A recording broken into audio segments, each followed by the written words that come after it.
He has the two phones on, and it's like echoing from the other one. Okay. All right, is that better? Yes. Why are you so tiny now? She's working, so she's just kind of listening in. Oh, okay, gotcha. That's just a picture of her. Oh, okay, that makes sense. Yeah. Okay. So yeah, it's the first time we've gathered in a while.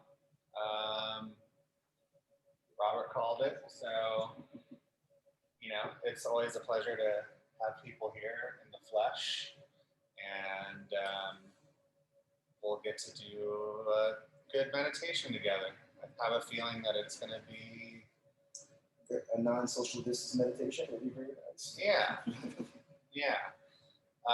So I guess we'll start off just kind of how we normally start off, just kind of feel out where you guys are at, and you know what maybe is on y'all's mind, if there's anything y'all want to get into or talk about, or you know the floor is pretty much open. I like to put it on y'all first. I see. It's been a long time since I actually had to talk to anyone about this kind of stuff. There you go, man. You know, I have things on my mind, of course, but the one thing that I've been doing lately that I did want to share with y'all, which is a little bit higher end stuff as far as a technique is concerned, but you know, I think most of y'all are capable of handling it. It's just a matter of, can you juggle those balls for an extended period of time? And I kind of mentioned it at meditation on Sunday, but essentially inducing a state of rolling without needing any kind of drugs. And so that's what I've been really kind of diving into more and more lately, as far as just that and psychedelic states without the need of drugs as well. But really for me, the rolling seems to be the one that I can tap into probably the strongest, and sustain it for anywhere between 5 to 15 minutes at a time, and then can kick it back on later. I was talking about it with somebody earlier today. Oh, with you, Chevy, I think it was. I was texting with you. I don't know if I mentioned this or not when I was texting with you, but it was starting to kick on for me, like just the thought of it. And so, is that something you want to learn? Sure. Yeah, that was me. And I definitely am interested in that because for me, I've been, feeling a little bit, just like life is just a bit chaotic. And it's really just like my mind has been really chaotic, which obviously that causes everything to be perceived a little more chaotic. So being able to induce a state like that would be amazing. Yeah. One thing I will say, but just while I can say something, is that I do like to use pyramid building just like in my daily life. If I feel like it's a little chaotic, and that's been helping a lot. But yeah, I feel like this is like the next level of pyramid of creating your positive energy box. Yes. Well, yeah, I'm glad you brought up the pyramid and clearing. We'll get into that a little bit tonight as well. You're like, what the fuck is a pyramid? Yeah, just for the uninitiated. Yeah, so essentially building a pyramid is an energy defense technique. It's used to essentially protect you as you go off into your day, and also to purge everything out of you. So when we're talking techniques, what you're essentially doing is, in a meditation or in that state of mind, you're kind of also mirroring in your mind what is going on. So you're kind of invoking the vibe of energy filling your middle core, expanding outward like beams of light, and then moving to the outer edge of your skin, and then expanding outwards outside of you, creating a barrier. So you're creating the four walls, the bottom, and essentially what you're doing is you're programming energy. So this is a build from previous teaching. So when we've talked previously about energy and how it is imbued with intention, this is the next level. This is utilizing this for a purpose rather than simply you as a being that is projecting anger or projecting jealousy or projecting whatever, and your environment gets imbued with that, or people reciprocate those vibes from you. Now you're utilizing this as, okay, I know those things exist. I know I felt weird vibes from people. I know that people have said you're acting odd or you're off or whatever. So this is the next level of, well, how do I utilize that? How do I use this as a skill that benefits me rather than something that I'm just impacted by? So it works on multiple levels. And again, it's one of those things that there's layers to how you'll understand it as you develop and as your perception changes as you develop. Because where you're at right now is not where you're going to be a year from now if you continue. Your perception of yourself, of reality, of energy, of how things interact, all of that is going to change because all of this knowledge is living. It is like seeds that are planted inside of you that begin to grow. And like mandalas, they unfurl. And they unfurl in different points and different points and different points internally, all these different pieces. And then they come together and create a new form. And then they unfurl again and again and again. So it's really, I'm making it more complicated than it is, but that's some of the backdrop of to what that is in the sense of how it interplays with what you're learning on a continual basis. So again, essentially what it is you're programming the energy around you to say that I'm building this barrier and some messaging? And Chris is Oh, I see now these. trying to get in. Okay. No. So it's essentially programming your energy for a purpose. Again, it can be something as simple as, so a pyramid is that, but even programming your energy can be something as simple as, I want to feel confident walking into this room. Okay, walking into any room, walking into an interview, walking into a situation. So what does confidence feel like? It has a vibe to it, right? It's like you can tell a confident person when they're walking. It's in their stride, it's in their shoulders, it's in, and all of that is physical, but it's also in their chest. It's what they're imbuing outwards. It's I'm the fucking shit, and I'm entering this room, and you're gonna take notice. All of that carries a vibe to it that you can invoke and you can hold as a tone inside of you. So it's kind of like a tuning fork. When you hit the tuning fork, it doesn't just ding and then it's over. It boom, and it resonates. So when you're invoking these vibes, it's not that you have to maintain that conscious thought. It's more that you're like, I'm this and I'm invoking this feeling and then I'm holding that frequency, I'm holding that vibe. But you're not holding it in the sense that you want to think like a human. It's not a human holding, it is a consciousness holding. It's kind of like you're holding your breath in a sense, and you're not consciously thinking about it, you're holding that feeling, you're holding that vibration. And then you're walking into the room, or then you're engaging with whoever you're engaging, or then you're projecting that feeling outwards into somebody or into your environment. And it has an impact. How much of an impact? It really depends on you as an individual or the person that's receiving it. There's a number of different factors as to how it impacts, why it impacts the way it does or it doesn't. It has to do with how still you can hold your mind. How clear can you hold your thoughts? That's why we practice meditation, because the meditation is teaching you to be still. That's why we do the touch, why you focus on that feeling so that you have a grounding point and that you can be like, oh, I'm just supposed to feel that feeling. And then I'm thinking and I come back and thinking about this, come back. Oh, notice I think, I come back. So you're building that skill so that when you're trying to do something like this, you're not muddied up with your thoughts. Instead, you're able to hold that vibration and it's not muddied up with doubts. It's not muddied up with fear or what will it or won't it. Oh, maybe I'm maybe I'm confident, but no, maybe I'm faking it too much. Maybe I'm this, maybe I'm that. No, you're holding your consciousness steady. And however steady you can hold is how muddy or not muddy it's going to be. And it's okay for it to be a little muddy. There's oscillation.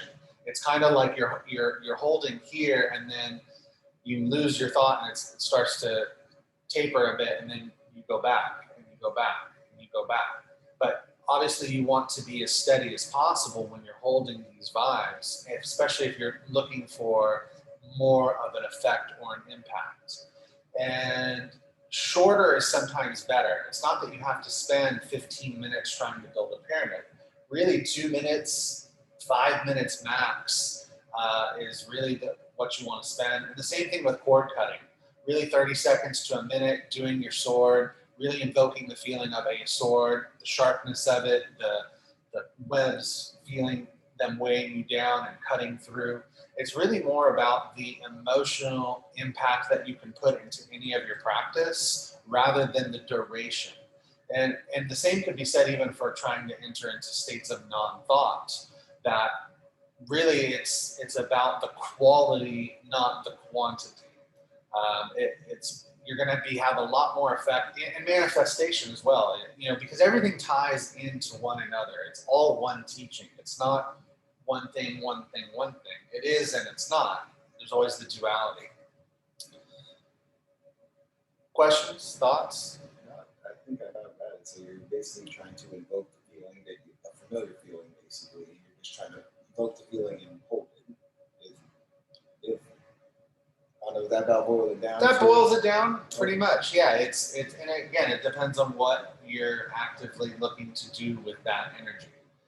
In this case, we're talking about a pyramid, so you're looking for some protection. You're looking for something that goes with you. You're looking for something that's a filter, in a sense.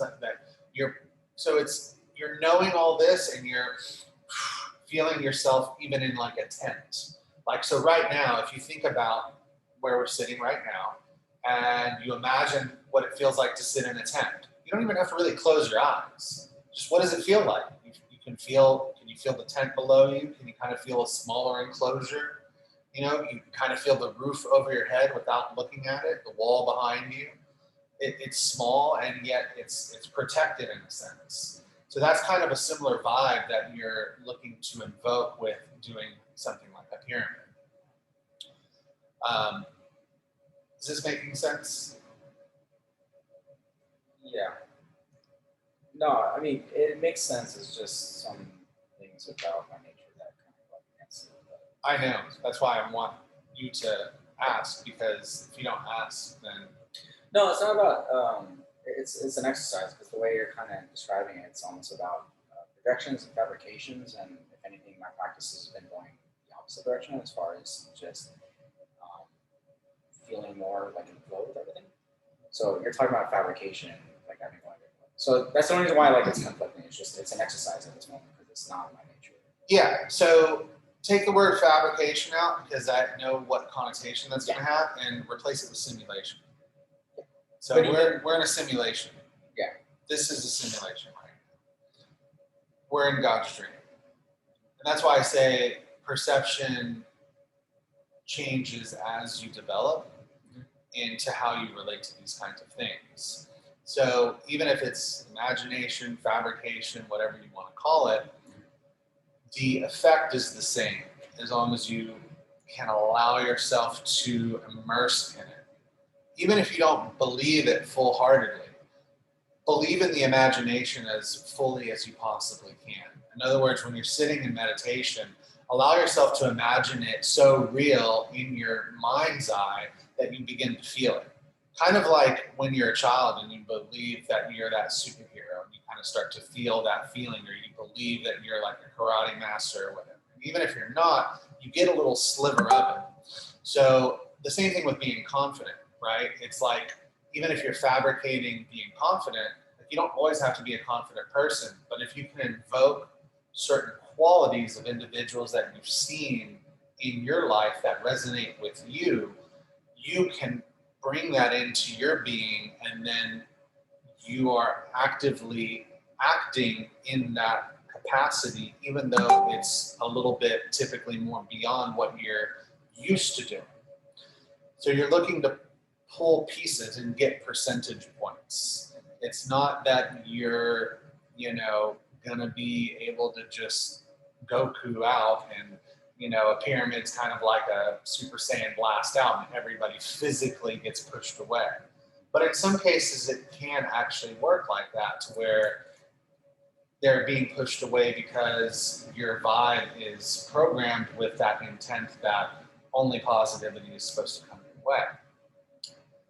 So I know and that's why I'm specifically asking you as well, because where you're at is going to benefit other people as well that don't necessarily resonate with that type of thinking, because it is a different way of approaching life in a sense, or a practice. And the better that you do, the better that we all do, in essence. So I want to find the places that it's not resonating with you, so that we can. No, it's for that reason why I worded it. And Yeah. It's not so much that, because I do agree, like fabrication has negative connotation. That's not what I'm trying to do. But it's just not my nature. And that's what I meant by, like, I know what you're saying, but it's an exercise. It's not what I tend to do. So I have to exercise it. Yeah. Yeah. And quite honestly, it's not what anybody tends to do. This isn't something that like most people just do. In fact, we're a very small minority. It's not for the average person, because it's easily dismissed as well. It's like, why bother? Even for us to maybe believe it a little bit more or practice with it a little bit more, sometimes it feels like, why bother? Like, I'm like, you know, whatever. It's not worth it, or it's blah, blah, blah, blah, blah. And, you know, when you practice it regularly, though, you notice a difference, because it's also psychological. Even if you can allow yourself to immerse in it simply and let yourself run the program, so to speak, you're going to benefit psychologically from it, because you're telling your psyche, I'm cutting all this shit that drags me down, these webs or these people that are in my life that have an influence on how I feel about myself. These people that have an influence on my thinking, whether it be good, bad, or indifferent, these people are weighing me down in a sense. And even if I, again, don't believe the energetic part of it, by pretending to do these actions but doing them with as much emotion as you can, your brain and body psychology is going to recognize what it is that you're doing, and you're going to have an effect. You're going to have an effect energetically regardless, because you're doing the actions. But your psychology can really be impacted by this as well. So that's kind of a little bit on the pyramid, and, you know, leading into something like invoking psychedelic states, or invoking the feeling of rolling, or the feeling of really anything. It also comes down to how often you practice things that we've talked about, like feels like training. Like, what does it feel like to be the pillow? What does it feel like to be the tree? They're seemingly trivial things that I've been kind of asking y'all to do in a sense over the years, but they really build the language that you're needing in order to fully immerse into something like that. Whereas to say that you're not, and the other side of it is, don't have these big expectations, you know. Right off the bat, when I say you want to induce the feeling of rolling, there's already some big expectations there as to how that may play out, how that may be.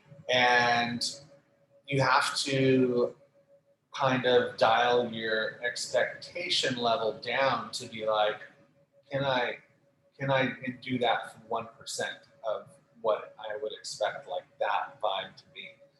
And can I be okay with that, and then build on that, and then build on that, and then build on that until you can get to a point where you can sustain it for extended periods of time. So again, that's back to the basic meditation that we go into, and why when we focus on the heart chakra, I tell you to smile. It's not just because I want you to smile. It's not just because there's science that says when you smile, even if you fake it, the endorphin or the serotonin is released and your body reciprocates it. That's all good things. And there's all kinds of benefits to just smiling absentmindedly. But what I'm trying to train you to do is to be able to, again, you smile and you hold that tone and you feel it, and then you can hold that vibration for an extended period of time, and you can let it reverberate within you. So you don't necessarily have to smile anymore. You don't have to keep that. And that's why I call it kind of like Peter Pan when he's flying. Like, it's not so much that Peter Pan, as an analogy, to find your happy thought. So he has his happy thought, right? But then, and of course we're embellishing on just fable, whatever, but then he's fighting Captain Hook. And so is he constantly thinking about his happy thought as he's fighting and as he's flying away in the heat of battle? I don't think so. I think that he has that vibe, that resignation of what his happy thought is, and then he holds it in his heart. And it's like you're still in that place, even though you're actively fighting over here.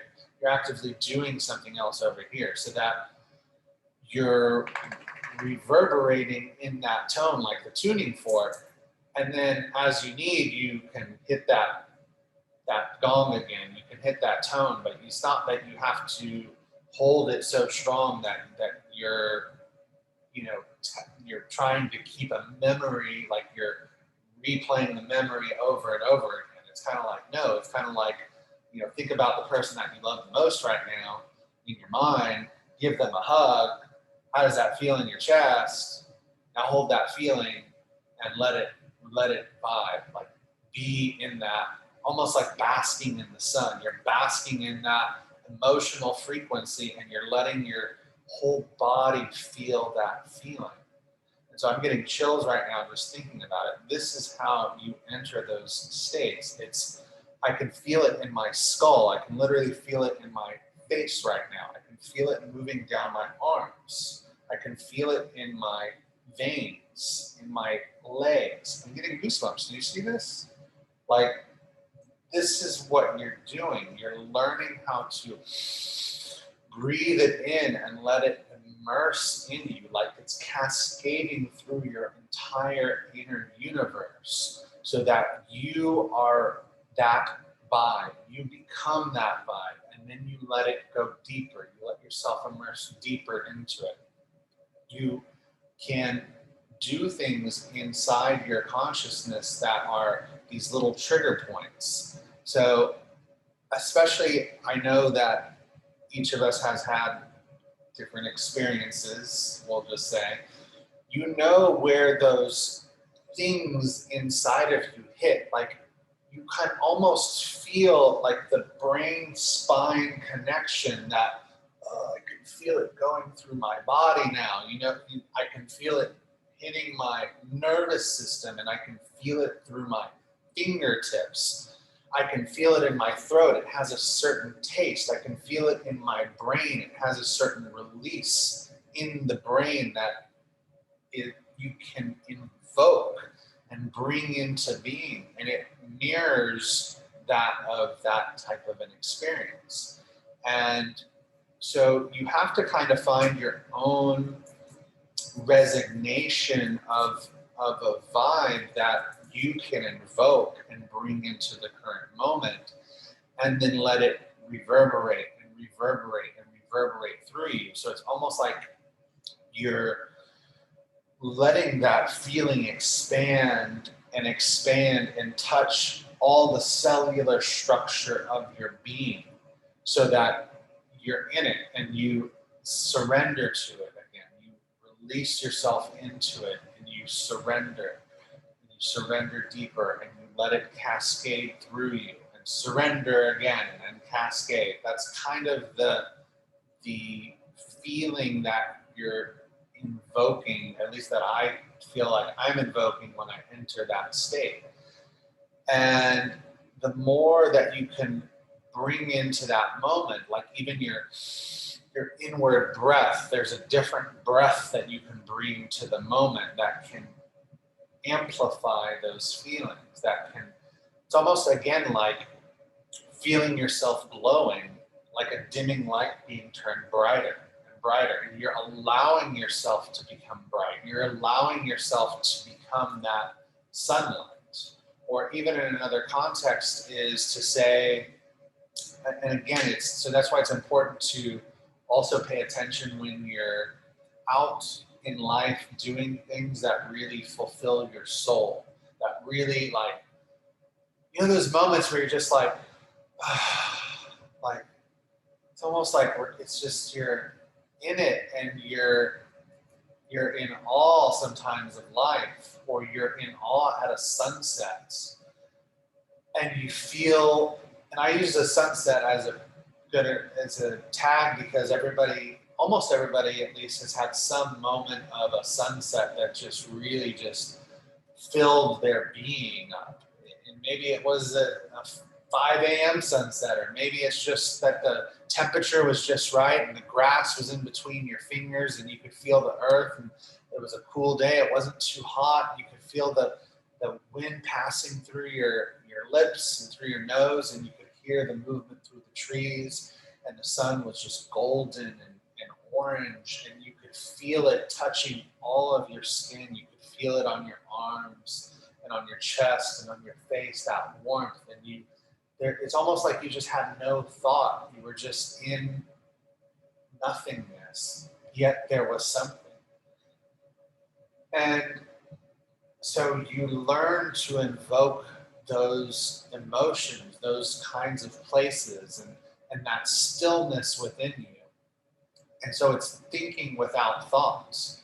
Again, back to the meditation, that whole emotion of being in a sunset, you don't need all the verbalization that I just gave. I gave the verbalization so that I could paint the picture so that you can invoke that feeling. But you don't need to say, well, there's a tree over here and the grass is under me, and oh, there's wind and it's this temperature and it has this scent. I can smell magnolias, or I can smell whatever. It's all of that is a vibe that you cultivate and then you allow to permeate through your being. And you do this all the time. How many times have you had a work situation that you've played out after hours, and then you felt it in your body, you felt it in your chest, you got tight, you felt it in your arms.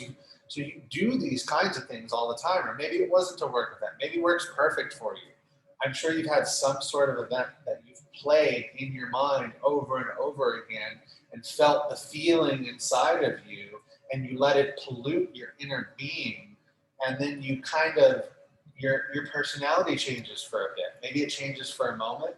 Maybe it changes for 5 minutes. Maybe it changes for the day. You really don't know, but we all do those kinds of things that pollute your inner being, and then you are the one that deals with those consequences. It's kind of like when they say that anger is a double-edged sword, in that when you're angry, you think you're cutting somebody else, but you're usually cutting yourself. Maybe you're cutting them, but you're also always cutting you.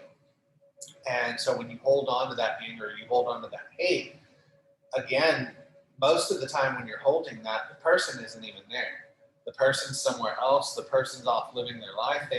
Maybe they're thinking about you because it just happened yesterday and you're still involved in that entanglement with somebody. But maybe it happened last year and they've moved on with their life. And yet you here sitting home alone, or whatever you're doing, are replaying those moments, and those moments where someone hurt you or wronged you or whatever, and you're holding on to the blade because they're not here anymore. You're no longer holding on to the handle. You're not cutting them. You're only cutting yourself now because they've moved on with their life and you haven't. Or it's not even that you haven't, it's just that you're still processing them. And in your process, you're cutting yourself, you're harming yourself. So we do these things all the time, but now we want to learn how we can utilize how our brain chemistry and personalities and our physiology works so that we can utilize it in our benefit. And it's always going to be more difficult to use it for your benefit. It's just like, it's again, taking the analogy of a relationship that is, that somebody's fighting or arguing, and again, I'm going to use it as women versus men in the sense that if a woman is mad at you, you usually feel it, or something's up, or you could feel the daggers. That's why there's so many jokes about women giving dagger eyes or whatever. It's like, those jokes are freaking, 20, 30, 50, probably 100 years old, probably older. And, that is, again, a reflection point of one, what is that, right? It's like, okay, we just take it for granted that it's something. But negative is always easier to throw at somebody than positive, because you're not in a place of like, you're trying to do something, you're just like, that motherfucker. And they feel it. Most people, even if they dismiss it, it's like, again, they usually feel it, or they think something's up. I know she's mad. I know he's mad. It doesn't even matter, male, female, whatever. It's just that females have usually an easier time of doing that than males do. It's just the nature of that particular type of expression. But yeah, so thoughts, questions? You gotta try. Yeah. So what's up, Chris? That's sexist. I'm just kidding. Well, I'm just playing. It's true. It's true. Women's intuition is much higher. Shit. Okay. Naturally speaking. Depending on the person. Yeah. we're always talking rule of thumb. Okay? Right. I know. Rule. Speaking of, Just yeah. have a baseline of understanding. Hey, Bubs. Mhm. Aw, that's our puppy? Yeah. This is her daughter. So she actually recognizes when a female's in the room, specifically. Not even joking. Yeah. Yeah, Chi-Chi likes females better too. Really? Mm-hmm. You look at her. No. Robert got to see them last week. Yeah, I was those little raptors you got over there. Yeah. All right. Any thoughts, Chris? No. It's good. Very well said. You have any questions? Yeah, questions? I don't know, whatever. Do you have any questions?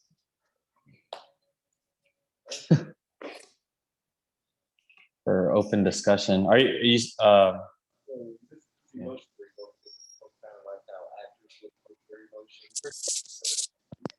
Absolutely, it's method acting. So that's definitely a way to look at it. And again, that's why I use confidence as a go-to kind of point, because most people have had some sort of interaction with a confident person. And I think pretty much immediately you recognize what that is. It's not slouched over, it's not eyes to the ground, it's not like talking. It's chest out, chin up, looking straight, with intent, clear speech, clear communication. There's a vibe there. There's a definite difference in that quality. And Chi-Chi, and you can, it's method acting. So that's why it's good to have role models, so to speak, so that you can draw on them, whether that be whatever it is. And that's why I always kind of bring up The Rock, or I tend to bring him up, because I think he's a good role. I don't know. He's a cool guy. I like The Rock. He does exude Yeah. confidence. He's definitely a confident guy. He's, he's nice. He's genuinely happy. He's like a. So it's like, that's again, even if you look at like spiritual things to emulate, like if you're looking at Buddha, Christ, or whoever, that you can invoke their quality inside of you. And again, back to the percentage points, it's can you invoke just 1% of them? Or how does that impact you? How does that change your chemistry? How does that change your experience?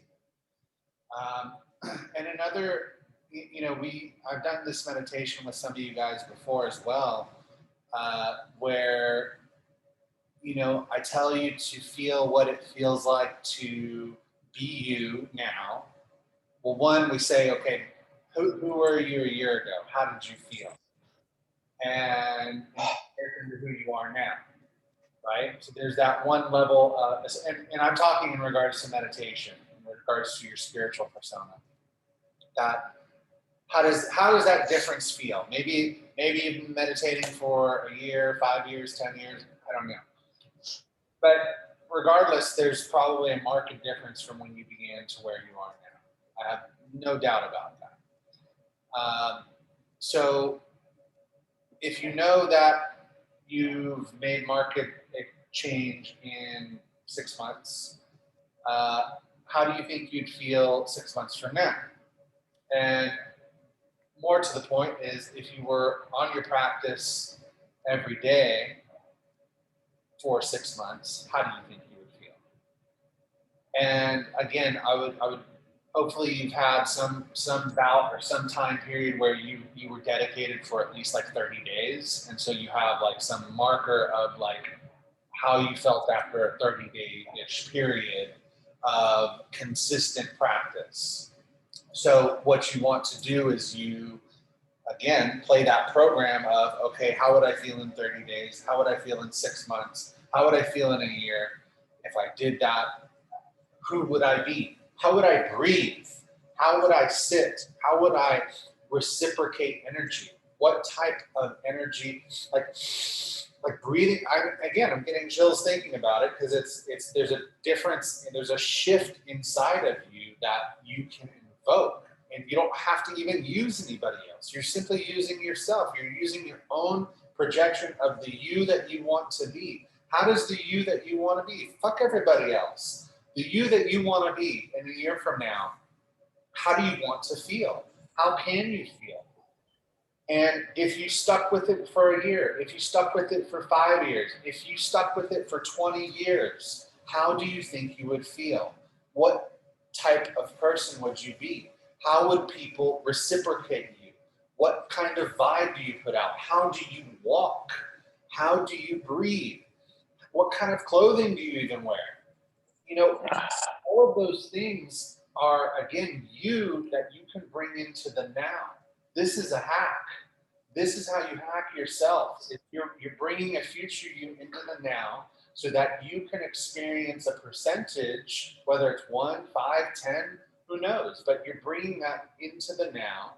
And now, if you do that, and you do that practice regularly, your starting point shifts. So now if you did that and you did that practice for like once a week for like a month, now at the end of the month, when you visualize the you that you want to be in a year, or that you could potentially be in a year, that's changed. That's actually amplified now. That's actually a more enhanced you.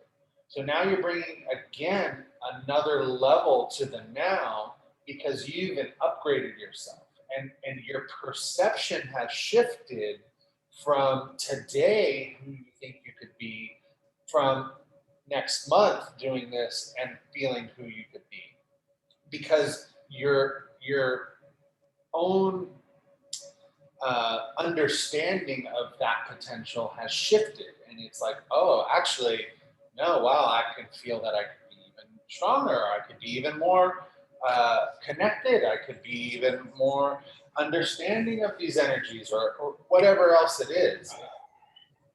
So again, that's another layer, that's another practice that you can bring into your life or into your meditations that can help amplify it. You don't have to wait to be a 20-year master. So even at the beginning of your meditation, play act this highest form of you for 30 seconds to a minute. Again, how do you breathe?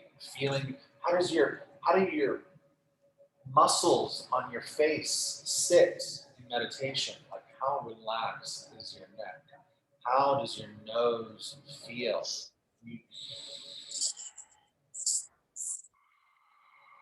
What type of breathing? The breath is always a key, but what type of non-thought do you have?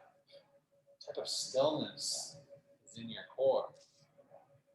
So those are qualities that you're bringing into the now. And again, this all does really tie back into the beginning of the conversation of how to invoke rolling. It's just, you know, I know if I say, well, if you want to invoke rolling, that perks everybody's ears up. And it's like, well, yeah, I want to do that, but what are you really after, you know? And you know, that's a piece of the puzzle because it is bringing some sort of skill into the moment that you can utilize and feel.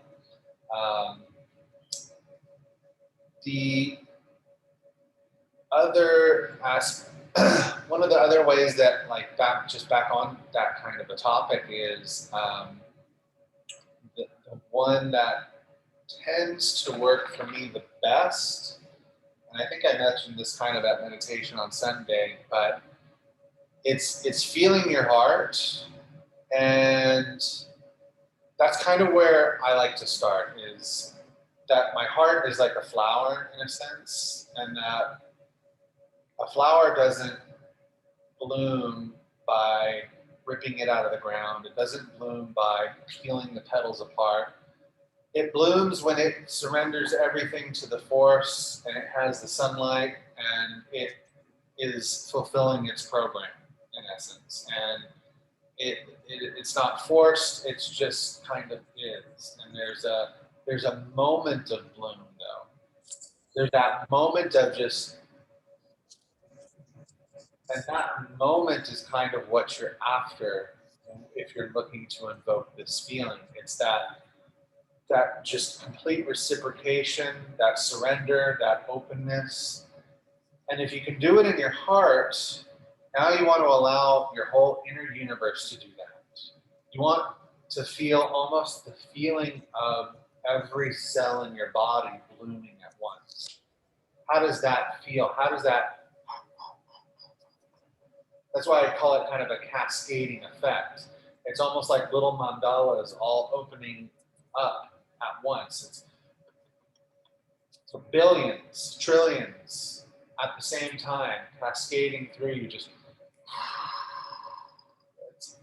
music sounds these, because I don't know how else to describe it, but that's kind of the feeling that you are allowing yourself to invoke, immerse in. That's why I say immerse. If you're going to succeed at that in any capacity, it's kind of like letting yourself be in it and letting yourself revel in it for the time. It's like almost like orgasmic in a sense that you're letting yourself, and again, it may be worthwhile to feel that sexual feeling in essence, to connect to your sexual essence, but in a non-sexual way, in a way that is connected to the universe, in a way that is connected to all things.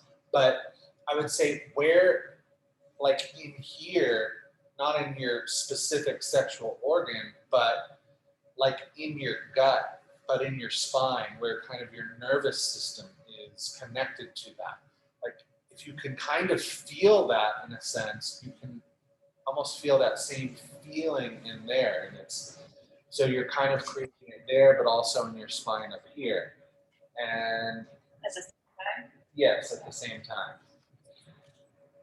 Or even not at the same time, but it's kind of happening all at once, but you're kind of noticing it, I guess, in different intervals, but it's kind of shifting your awareness between the two. it is a bit shifting Yeah. your awareness, because at the same time you also almost want to feel your entire being.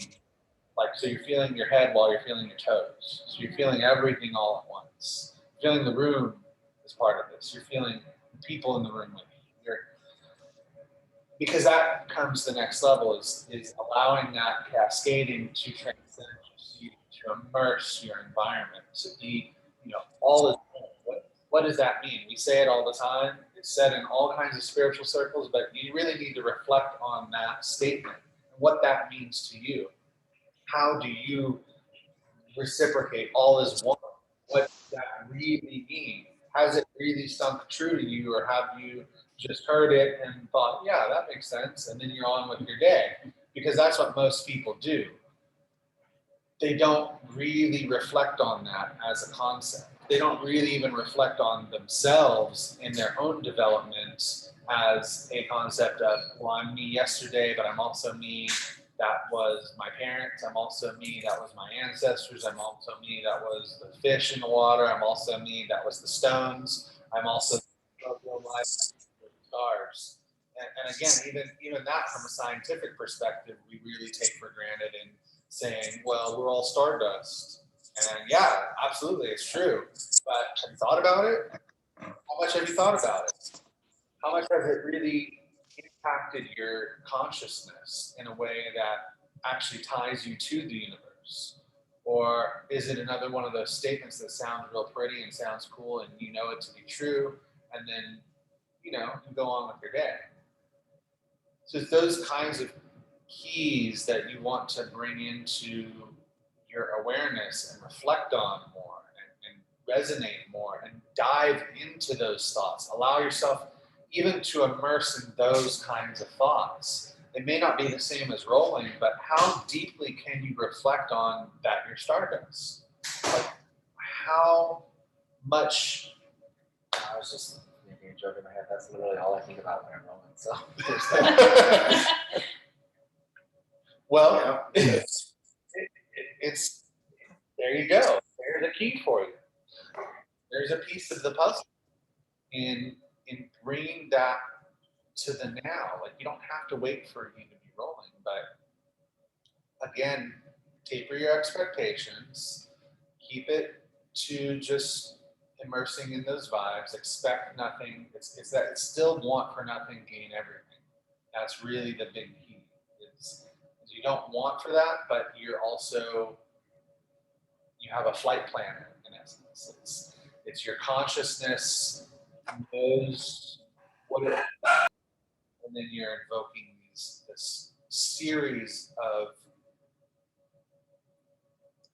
thoughts, but they're not thoughts because you're kind of feeling them in your body. It's intention, like getting the glass of water. I didn't have to think, I need to stand up, I need to walk to the kitchen, I need to open the cupboard, I need to get the cup, I need to fill it up, I need to bring a cup to my mouth, right? All of that I did without thinking, but I certainly thought it because I did it. So it's kind of the same thing, like you know where you're heading and you know what you're looking to immerse into, but you want to do it without words. And that's the bitch about it. It's creating the right combination or the right invocation. And that's why I say about practicing becoming a tree, practice becoming a pillow, practice becoming a dog, practice play act it in your mind. How does it feel? Practice becoming an ant. How does it feel to have 6 legs? How does it feel to have antenna? How does it feel to not see a wall as an obstacle? How does it feel to not really think? You're really just kind of a robot as an ant. You're not really thinking, but you are. How does it feel to be an organism, the ant colony organism? All these little things that, I've said over the years, it's really, they're all little stepping stones into building into these higher realms of what it is that you want to invoke or that you want to do, and then what it is that you're looking to even just connect to. It's like even feeling this room, it's like, how many layers can you feel of this room? Like, can you feel your body? Have you forgotten about your feet? Have you felt your shins while sitting here? Have you felt how your hair sits on your shoulders or doesn't? Have you felt your facial muscles? Have you felt your surroundings behind you, above you, below you? And again, back to just the microbial, there's so many layers that we can really immerse into in any given moment that it's just unreal, but yet we never think about it. It's like we have all these microorganisms in our face, we have arachnids living in our eyebrows, we have a whole ecosystem in our gut, we have an cloud ecosystem of microbes that live around us. Like your body does not, like you as a consciousness do not really solely exist in your body. Even your physical body is impacted.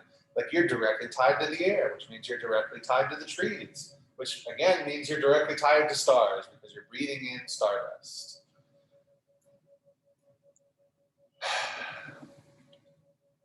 Um, 9-7, some oxygen. I need some oxygen sometimes. How's it going over there, Chris? Good. Dogs are gonna go crazy. I got something to say. I was trying to bring it up earlier, like back when The Rock was mentioned. Yeah. So I don't know if it'll tie into exactly what we were saying, but so like the whole like invoking a certain feeling and everything like that. Totally, definitely for sure. What do you feel though? Because a lot of the, I guess, super successful people, the people who would normally be considered inspirational, they typically have like a tipping point in their life where they have to make like a big choice, and it usually falls when they're like they're under some type of crisis or something like that.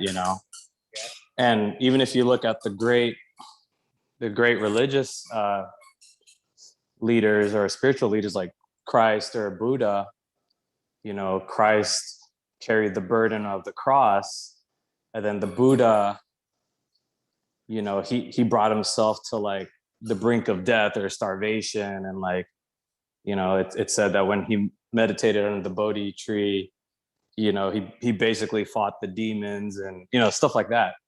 Yeah.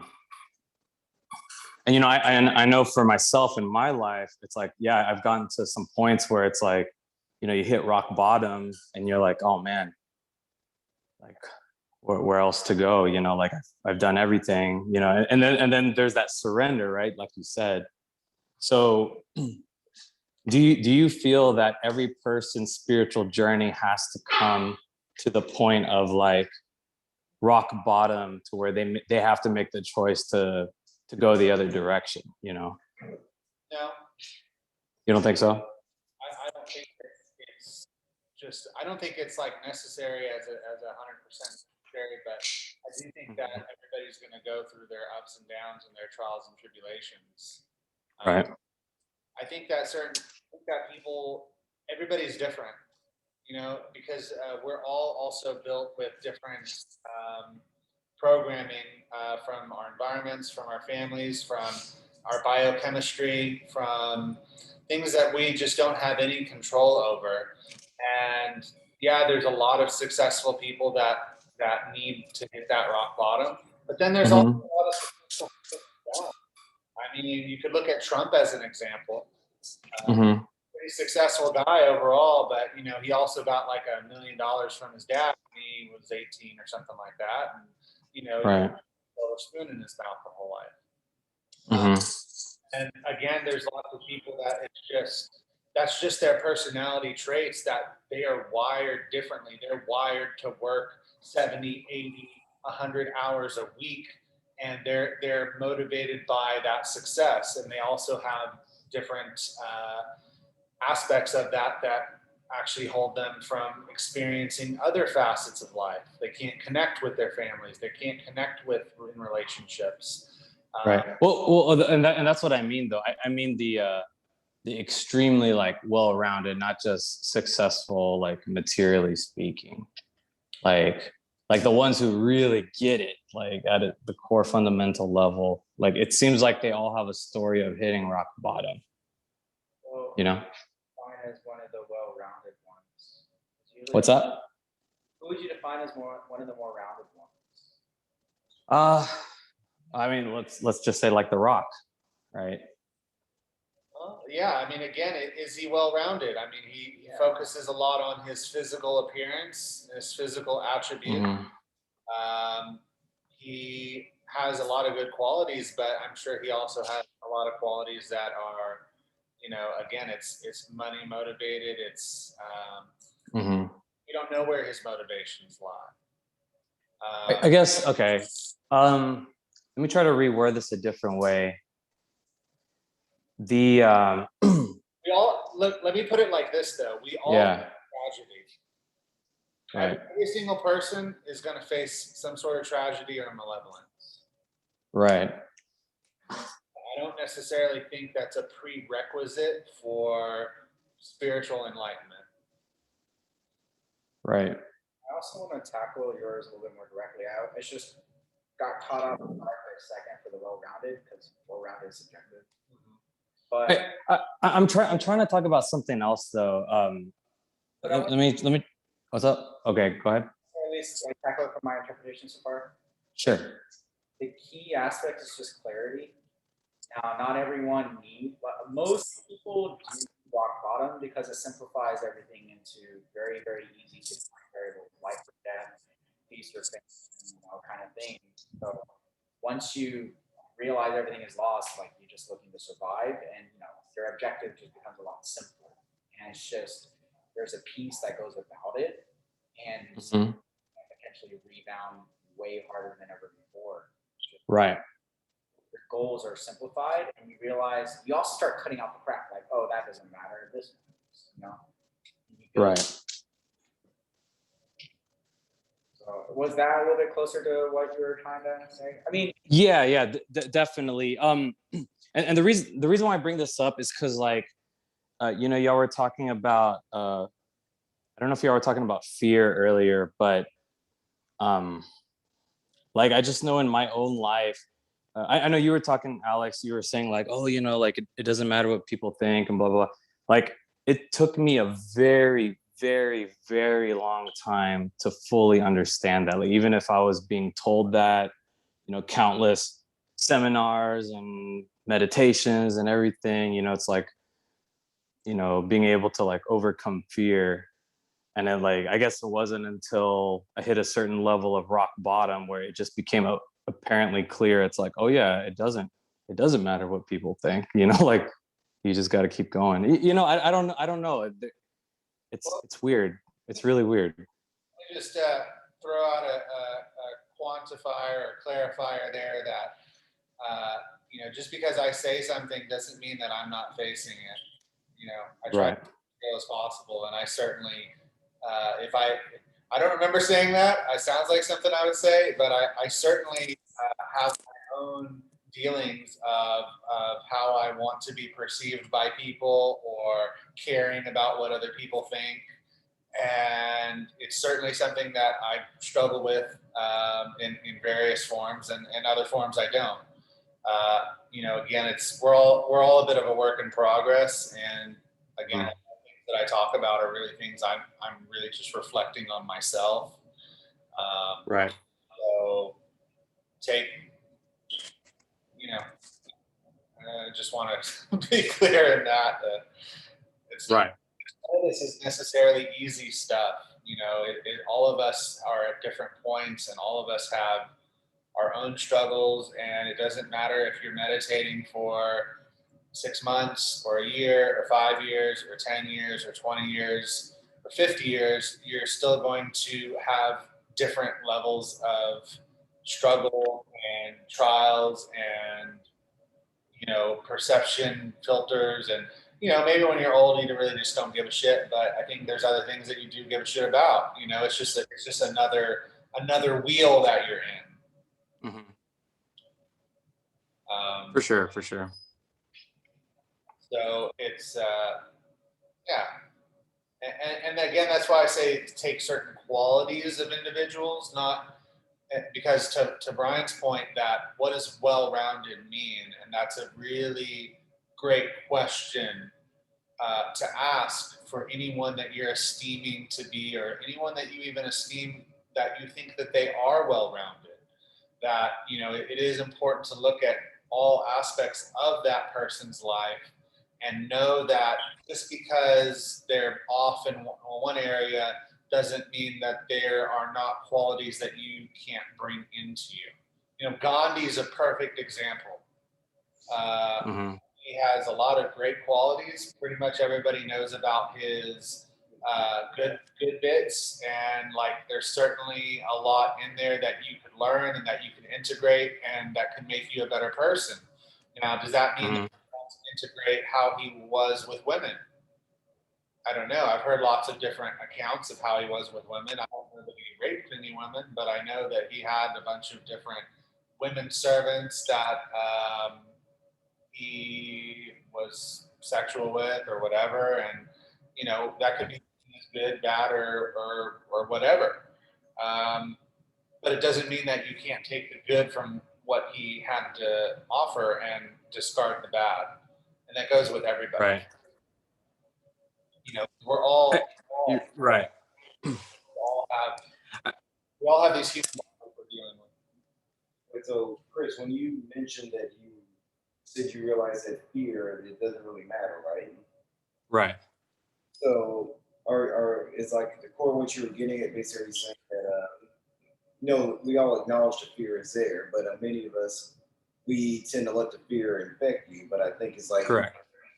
you know, the fear is there, but you need to learn to sometimes just not acknowledge it, because at the end of the day, fear technically isn't real. It's just the idea of something that might happen or might not happen. That's all it really is. It's just a feeling. And if you, if you got a bear in front of you, well, you know, that's what I'm saying. You choose to acknowledge or you choose not to acknowledge. Okay. Obviously, there's real fear. It's not. Well, see, I feel like y'all are talking about two different types of fear. Like, the fear I'm talking about, like, okay, you know, if, like, for example, Alex, and this is, I think I'm finally understanding what I'm trying to get to out here. If you remember Rain and Derek, those are the husband and wife who did the sweat lodges for us, right? So they were telling us, like, traditionally speaking, the people would go into the sweat lodge and literally go to the brink of death, and then that's what would give you your purpose. Like, you would have it would be a simulated near-death experience, and you would come back with your purpose, and you would be able to fulfill your purpose. And this was specifically done for the men back then. You know, so it blows my mind that it's like there's this. And then if you hear, like, a lot of the stories about the near-death experience people, I mean, like, whenever they talk about certain things, it's like, it's so clear, it's so, like, you know, articulate. I don't know, there's something about it that's different. But like, when it comes to, like, fear of, like, the bear coming in front of you, like I could be in the wilderness and I could see a bear, and I could clearly see, it's like, okay, you know, I gotta stay away from this bear. Or if he's, like, right in front of me, it's okay, I gotta find a way to get around it. But to not let the fear take over you, where you cower and, like, make a poor decision, something like that. You know, I don't know. If anything, I mean, correct me if this is a lousy retailing of the example. Scale down a little bit. Say it's like a rattlesnake or an alligator. Like, your initial reaction is to be fearful, and then realize when you gain clarity, it's like, it's not really that harmful so long as you're not interfering in that space. And it still goes to the same effect. Just don't make a poor decision and attack it or startle it, or even like a cougar. Cougar is actually a really good example. Just, you know, put out your senses, know what you're supposed to do, have the clarity of what you need to do, and realizing that you're okay so long as, you know, follow your training or what makes sense in the moment, right? Right. I think there's a clear distinction between danger and fear here. That's what it is. Yeah. It's like to recognize there's danger versus to be in fear. Like fear is like a state of being. Yeah. And yeah. So you're trying to connect fear to that complete. By the way, that sweat lodge thing, man, that just sounds like a really simulated death. I think that would be like very But hit and miss. I kind of see what you're getting at. It's almost like you kind of said something very similar to what I think he's getting at as well. When you were saying that basically if you hit rock bottom, or let's say that if you actually experience you feel like you actually died, or you actually experience that feeling that you're going to die. It actually, as you said, lays out the perspective. It makes it easier to move up because it removed all the shit that wasn't really important, because you feel which is really important to you when you're about to die, is you would say. Right. I don't know if that kind of brings it together there, but Yeah. It does. I don't know. Fear is the mind killer. nice. What's up? Fear is the mind killer. Oh yeah, definitely. It is. And yeah, fear is the mind killer. And I guess what I'm trying to say is like,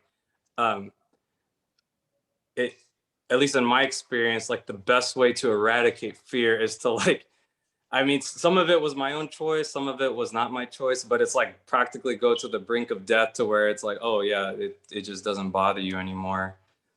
You know, I don't know. Well, yeah, and It again, might be bad advice, but everything is perspective, and so your level of what you think the brink of death is versus somebody in Mhm. Afghanistan, Mhm. a bit different. Yeah.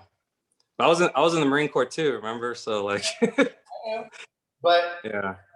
and that has its own level of fear, I'm sure. Yeah. This is going off way on a tangent, but there's some random quote I heard from like Regan or maybe Sam Harris this morning. They brought up like this ancient Greek quote because it was the ritual of putting yourself on the brink of death in order to live out the rest of your life normally. And the Mhm. lines of die before you die, and when it's time to die, you won't really die because Yeah. That's yeah. I actually I follow that actually. who's That's that? actually what huh? Oh, you follow the actual quote or the actual like I don't know. I just heard it That whole path, like I live by that actually. Yeah. Makes a lot of sense. Yeah.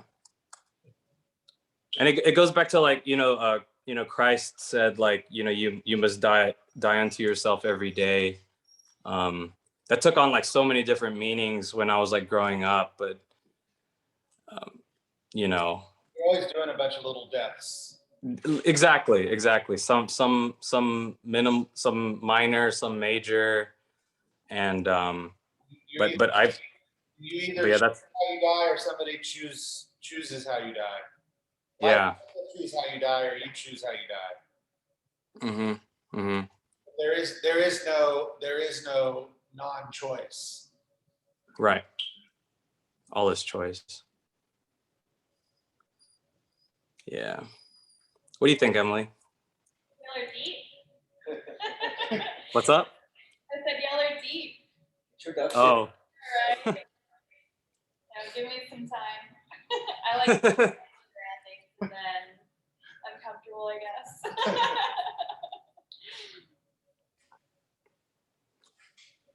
All right. Well, I think it's 9:30, so we'll call it a wrap on the recording, and then we're going to get into a meditation. So I'll send you a playlist for this, or Okay. that, and then unless there's any other final thoughts. No, we got really deep in that conversation. We traveled a lot there. Yeah. Because I feel like my one of my purposes in the spiritual aspect of life is to help people eradicate their fear, because I know firsthand how fear can truly overtake your life and make decisions basically for you that you probably wouldn't normally make, and then oftentimes you wonder why you make them, and it was fear that was kind of pushing your hand the whole time, you know. Yeah. So Yep. yeah. That's why the whole like, you know, cryotherapy, I think it's pretty cool. Like not only is it refreshing, like you pretty much have to fight not to die. Like I did it again this past weekend and you know, it got really cold in there. I know. Like I felt like my eyelids were like being frozen shut. Like it was just like oh God. Yeah, every time you do it, it doesn't necessarily get easier. It's just like you kind of get more brave about it, I guess. Hey. Yeah, exactly. Oh my God. These dogs. They leave you a nice mess. They're like chewing up the floor, the baseboards. Hey, oh God. It's hey, before y'all leave, check this out. Philip got me this. It's a plasma lighter. What? Electricity? It's like a plasma spark in between the port. It's just like a taser, basically. No, it's freaking like Iron Man. I'm not even joking. All right, see if you can hear this. Yeah, I can hear it. So can Yeah. I like, disintegrate metal or something? It's electric. You actually plug it in, and in between these two little prongs, there's like it's like a plasma beam. It's like a laser beam. Do it again? Yeah. So let me see if I can get the front facing camera. It'll be more clear. All right, here it is. See it? Oh, Yeah. Wow. Yeah. So you trim the dog's nails with that or what? No, I'm just trying to light a candle. Disintegrates the whole candle. right. All right, y'all. I'm also still thinking of your NFT idea, man. Just randomly slip in for that. Oh yeah, Alex is in on that too, so you can talk to him. We're gonna get it later, other day, other time. Yeah. Yeah, Other time. another time. All right. Thanks, Chris. See you later. All right, y'all. See you. Yes, man.